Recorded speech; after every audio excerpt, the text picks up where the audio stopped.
Hello, everyone. Welcome to the Investor Education Series brought to you by Pakistan Institute of Corporate Governance. My name is Talha bin Hamid.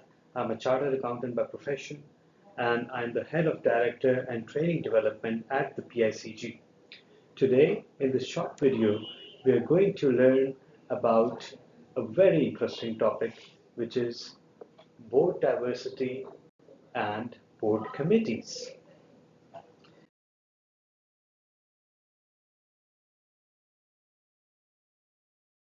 Now, what does one mean by diversity and why is diversity important? We will explore this topic. We'll also explore director competency and, of course, the board committees and how they can be operated effectively and in a way that can add value to an organization's operations. What is diversity? What benefits can board diversity offer? Diversity can be defined as people having different attributes, geography, capabilities, age, ethnicity, and gender. The best boards are composed of individuals with different professional backgrounds, demographics, educational backgrounds, and life experiences. Why is that important? Because if everyone on the board thinks the same way, perhaps they would not be able to make informed decisions taking into account all the stakeholders.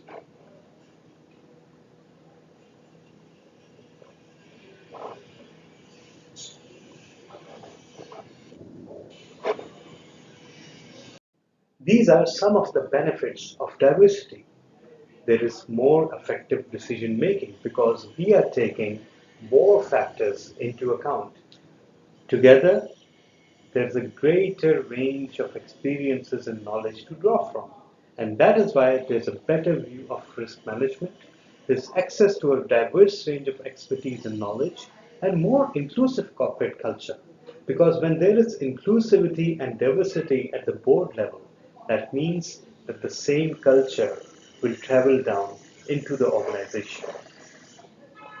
Now, what does the law say about diversities? Public interest companies have been described in the third schedule to the Companies Act 2017, and Section 154 requires public interest companies to have female representation on their boards. And the Companies Code of Corporate Governance Regulations 2019 requires the board of directors to have at least one female director. Regulation 37 provides for failure to comply with or contravention of the requirement to be punished with a penalty of up to rupees 5 million, and where the contravention is a continuing one, a further penalty of up to rupees 100,000 per day. So, as we can see, diversity is a serious business, and the view to diversity is taken very seriously within the law of Pakistan. Now, what core competencies do the board members need to have? They should be diverse, of course, and they should have requisite skills to fulfill their duty. They should have the requisite knowledge and experience. And where will this all come from? It will all come from them being exposed to corporate working environment for an extended period of time, as well as having worked in a diverse set of circumstances and in a diverse set of sectors. And that's the other type of diversity that can benefit a company.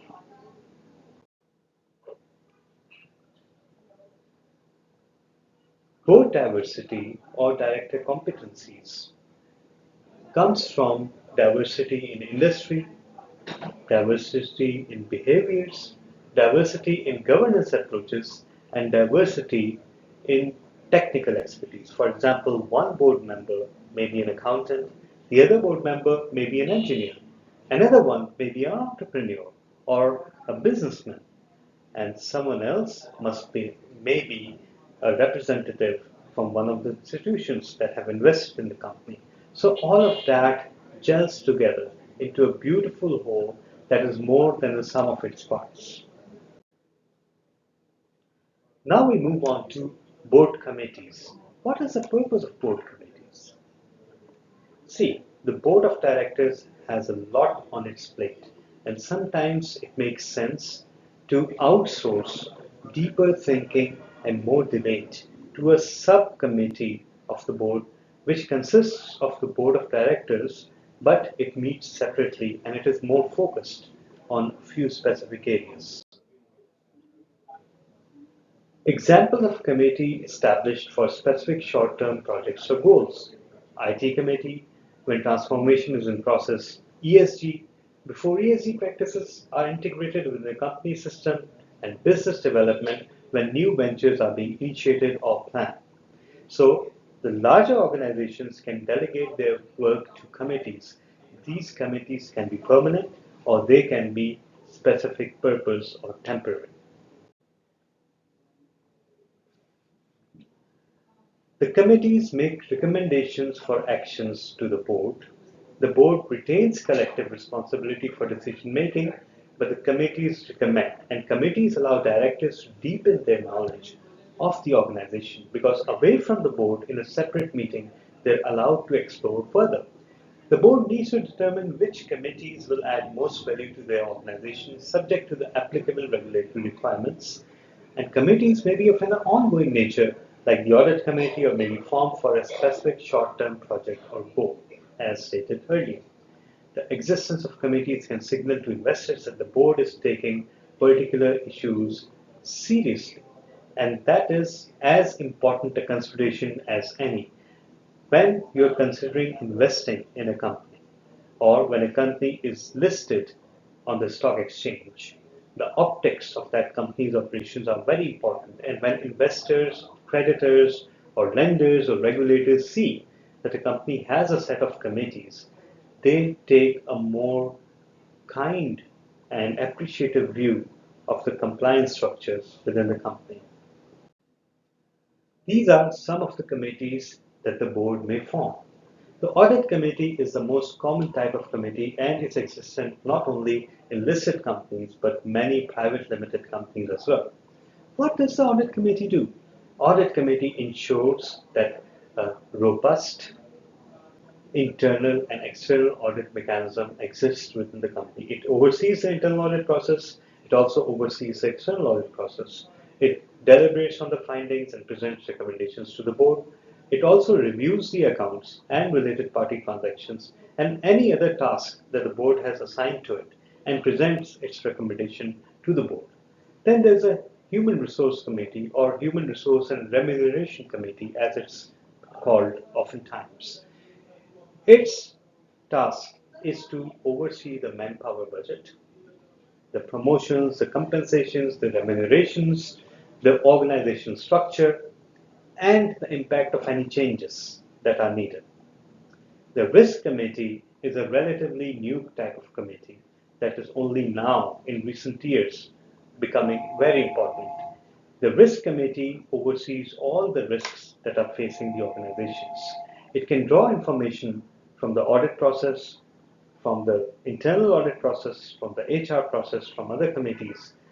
Its primary task is to assess and mitigate the risks that are facing the organization. The risk process starts from the department level, travels to the management level, then to the board level, and finally, if a risk committee is there, then the risk committee looks deeper into the risks that are facing the organizations and recommends actions to mitigate them. And there may be other types of committees, as we discussed earlier. There may be an IT steering committee, there may be a special projects committee, or an investments committee, and all of these have their specific tasks. There are certain considerations we should keep in mind when considering committees. The first is that they are an aid to the board, not a substitution. A committee recommends, it submits, it does not approve. Generally, a committee has no executive power. It can merely recommend and presents its findings. Its chairs and members are normally independent. That means that normally committees do not have many executive directors or directors that are representing certain interests. and they focus on specialized area of responsibility such as audit, HR, IT, investments, or any other area that the board desires.